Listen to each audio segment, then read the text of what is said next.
على هذا النبي الكريم وعلى آله وصحبه ومن اهتدى بهديه واستنى بسنته إلى يوم الدين. أما بعد. Hadirin kaum muslimin wal muslimat, jamaah Isya dan Tarawih yang dirahmati Allah Subhanahu wa taala. Dalam surah Muhammad ayat 24, Allah Subhanahu wa taala berfirman, A'udzu billahi minasy syaithanir rajim. Afala yatadabbaruna al-Qur'ana am 'ala qulubin aqfaluha. Yang artinya, apakah mereka tidak mau mentadabburi Al-Qur'an ataukah hati mereka telah terkunci rapat? Para mufassir ketika menafsirkan ayat ini mengatakan ayat ini ditujukan kepada semua orang, terutama orang-orang kafir yang tidak mau mentadabburi Al-Qur'an Karim. Seandainya mereka mau mentadabburi ayat-ayat Allah itu, niscaya mereka akan menemukan hidayahnya. Mereka akan kembali ke jalan yang benar, beriman kepada Allah Subhanahu wa taala dan Rasul-Nya. Tapi ternyata orang-orang kafir tidak mau mentadabburi Al-Qur'an, sehingga hati mereka terkunci rapat. Di dalam hati mereka dipenuhi dengan segala keingkaran, kekufuran, kejahatan, kezaliman. Dan hati yang sudah dipenuhi dengan kejahatan itu kemudian terkunci rapat, sehingga tidak ada lagi kebaikan yang bisa masuk dan menerangi hati tersebut. Kaum muslimin yang dirahmati Allah Subhanahu wa taala, meskipun khitab dari ayat ini kepada orang kafir, tapi pertanyaan ini juga relevan untuk ditujukan kepada kita umat yang beriman, yang kepada kita diturunkan Al-Qur'an Karim. Maka salah satu kewajiban kita terhadap ayat Allah Al-Qur'an Karim ini adalah mentadabburinya pada saat kita membaca ayat-ayat tersebut. Jadi tugas kita tidak hanya tilawah saja, tapi juga harus ada tadabbur di dalamnya. Karena ayat Al-Qur'an ini diturunkan untuk dipahami, dihayati isi kandungannya, sehingga kita betul-betul dapat berinteraksi dengan Al-Qur'an Karim ini secara baik. Pesan-pesan Allah yang ada di dalamnya dapat kita pahami dan kita amalkan dalam kehidupan ini.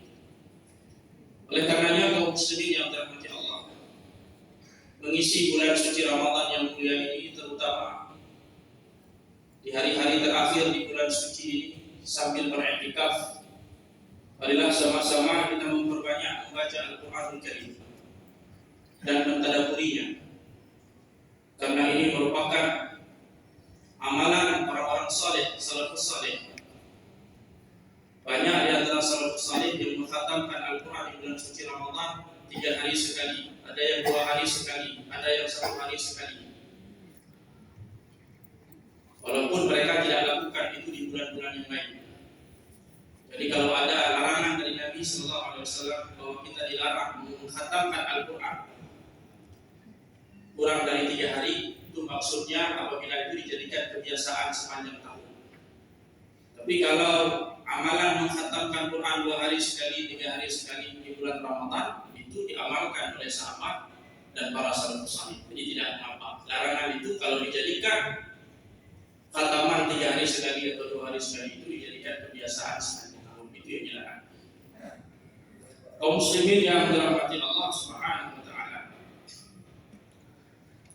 bagaimana kondisi para salafus saleh ketika mereka mentadabburi ayat-ayat Allah? Yang pertama, kaum muslimin yang dirahmati Allah, mentadabburi Al-Qur'an itu pada tingkatan yang paling dasar itu adalah berangkat dari sebuah pemahaman yang benar. Tidak mungkin kita mentadabburi ayat Allah kalau kita tidak memahami makna dan kandungan ayat tersebut. Jadi sebuah tadabbur yang benar itu dibangun di atas tafsir yang benar terhadap ayat Al-Quran. Orang yang tidak mengerti makna ayat yang dia baca tidak mungkin bisa mentadabburi ayat Allah. Tidak mengetahui tafsirnya, bagaimana dia bisa menghayati ayat-ayat Allah? Bagaimana bisa muncul satu kesan di dalam jiwa kita, ketersentuhan di dalam hati kita? Tidak mungkin terjadi kalau kita tidak memahaminya. Maka peringkat awal dari tadabbur itu pahami dulu makna ayat tersebut. Berarti di sini butuh kepada ilmu.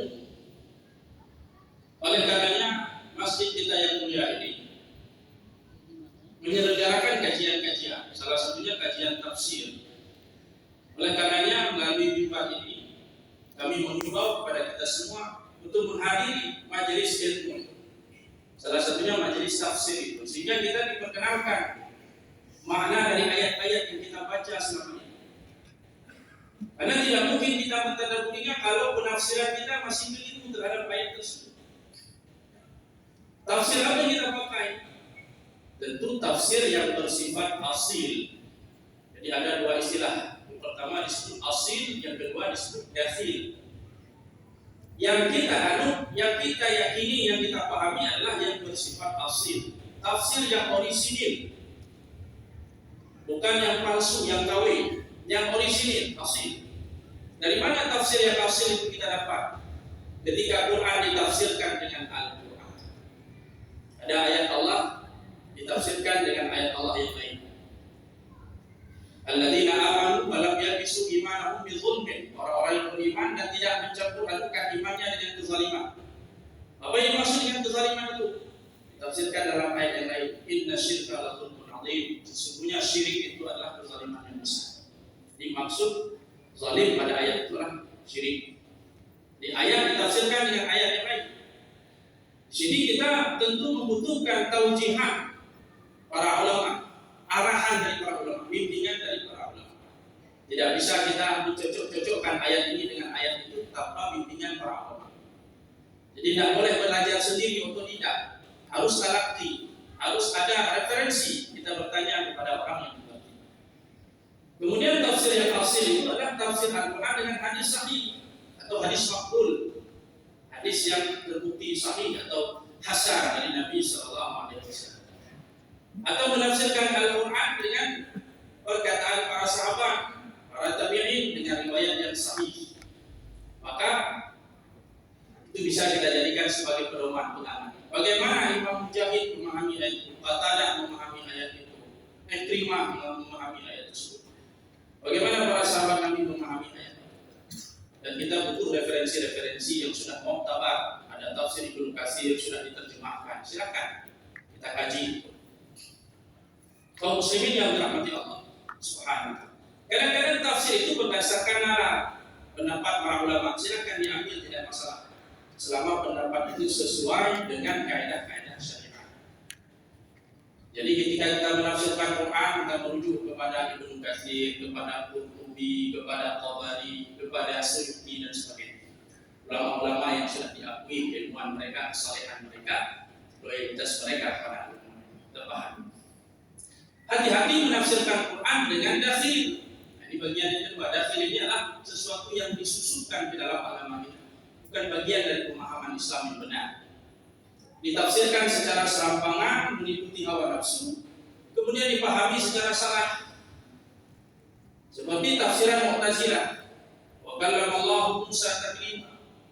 Kalau Ahlus Sunnah memahami itu salah satu ayat tentang sifat Allah. Allah bersifat mutakallim, Allah berbicara. Orang Mu'tazilah tidak mengakui sifat mutakallim bagi Allah. Mereka katakan wa kallama Allah Musa taklima, artinya Tuhan Allah itu bukan berbicara dengan Nabi Musa, tapi Allah itu melukai Nabi Musa dengan berbagai ujian, cobaan. Jadi mereka tak mengakui sifat kalam bagi Allah. Jadi kalam itu bukan berbicara, tapi melukai, menguji dengan berbagai ujian-ujian. Atau penafsiran orang-orang ingkar sunnah yang menafsirkan bahwa Nabi Isa menghidupkan orang mati, bukan jasad mati dihidupkan dengan izin Allah. Tidak ada unsur mukjizat. Mereka memahami yang dihidupkan adalah hati mereka yang sudah mati. Jadi Nabi Isa itu menghidupkan hati-hati yang bejat dengan nasihat-nasihatnya sehingga hati itu insaf kembali sadar.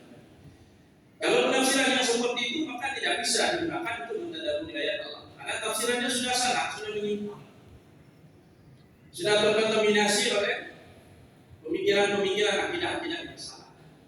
Tidak bisa digunakan untuk mentadaburi ayat-ayat Allah. Jadi perlu selektif di dalam memilih tafsir. Apalagi ayat Allah ditafsirkan dengan hadis palsu, dengan Israiliyah dan sebagainya. Kita hindarkan, kita tinggalkan yang seperti